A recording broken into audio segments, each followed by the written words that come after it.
Hello, welcome back to my channel. In the last video, we left our imaginary baby confidently crawling around.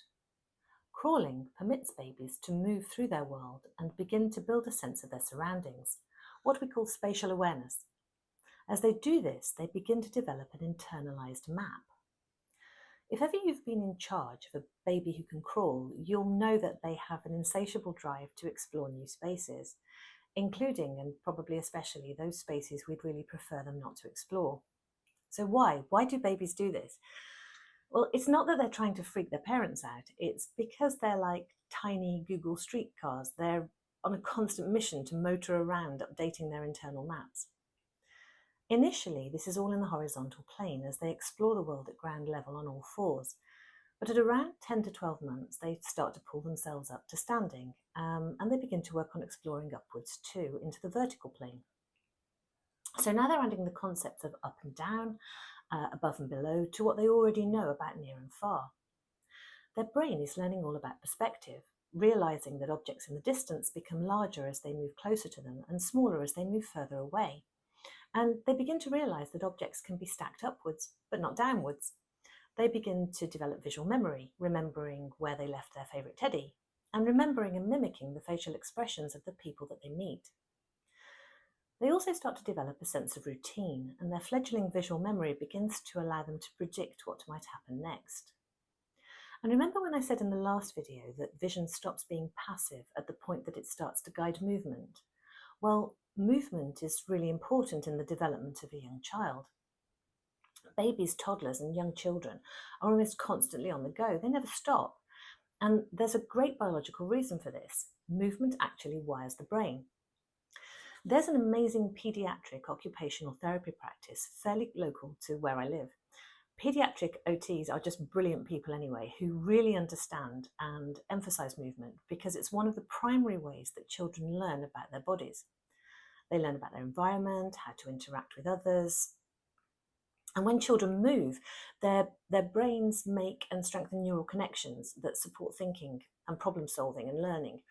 And all of this early movement actually prepares the brain and body for reading and writing. So we tend to think that the skills that a child needs in the classroom are built solely on cognition, on thinking, but they're not. They're also built on physical and sensory foundations of movement. So pediatric OTs know this, and they often describe learning as a bottom-up process. The body develops first, and then higher level thinking skills gradually emerge. So how does movement organise the brain for learning? Well, early movements such as rolling and crawling are especially important because they integrate left and right sides of the brain, strengthen all the neural pathways needed for sequencing and processing, and support later skills like tracking. And this matters for reading because when we read, our eyes have to move smoothly from left to right, while the brain coordinates visual input with language processing across both of the brain's hemispheres. So if we take dyslexia for a minute, which is a problem with language processing and more particularly phonological processing, in a dyslexic child, the dyslexia is still present even if all the neural pathways that support eye tracking are present and working correctly. They will have to deal with and overcome all the problems associated with dyslexia.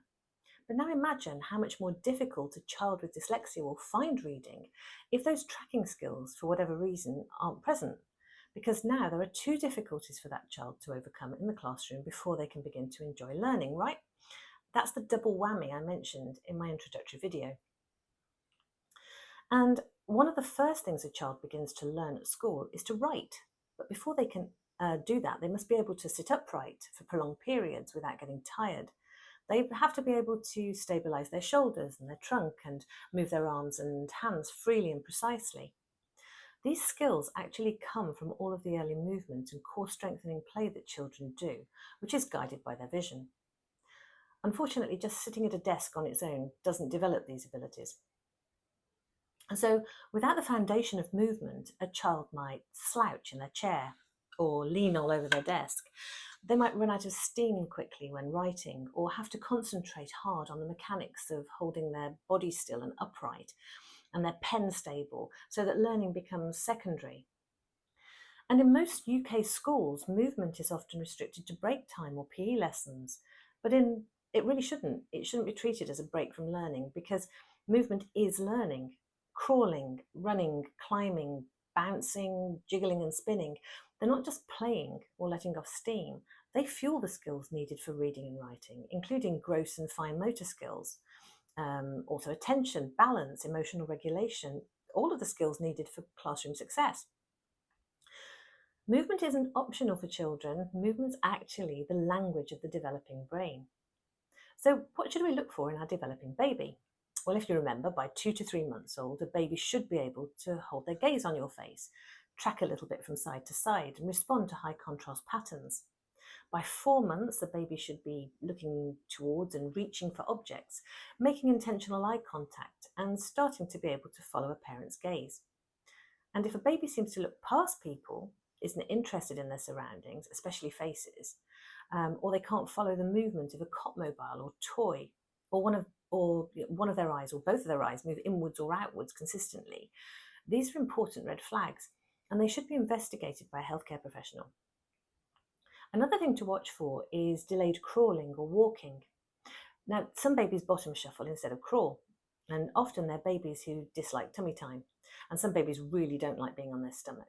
But it does mean these babies, the ones that bottom shuffle, develop less strength through their arms and wrists and neck, and therefore they find it more difficult to push themselves up onto all fours. And some babies, like some adults, have more flexible joints, so find stabilizing themselves on their hands and knees more difficult. Bottom shuffling is not a problem per se. It's considered a normal variant of crawling. But encouraging a child to learn to crawl so that they can actually do it, even if they habitually prefer to bottom shuffle, does help developmentally with left and right integration and proprioceptive skills. So other things to look out for are a persistent eye turn after 6 to 8 months, a persistent head tilt or a face turn. So if your toddler or young child rubs their eyes a lot, turns their head, screws their eyes up, adopts a weird posture when looking at things, or always seems to be closing or semi-closing one eye, those are red flags too. And finally, if a child is really not interested in exploring their surroundings, if they're very passive, if they're reluctant to venture far into the centre of a room, it's not a behavioural quirk. It's usually a sign that something's off with the child's vision and it's not fully supporting their development. So that's it for today. I hope you're finding these videos informative. If you're enjoying them, please click the like button and subscribe to my channel. And I'll see you next time. Bye for now.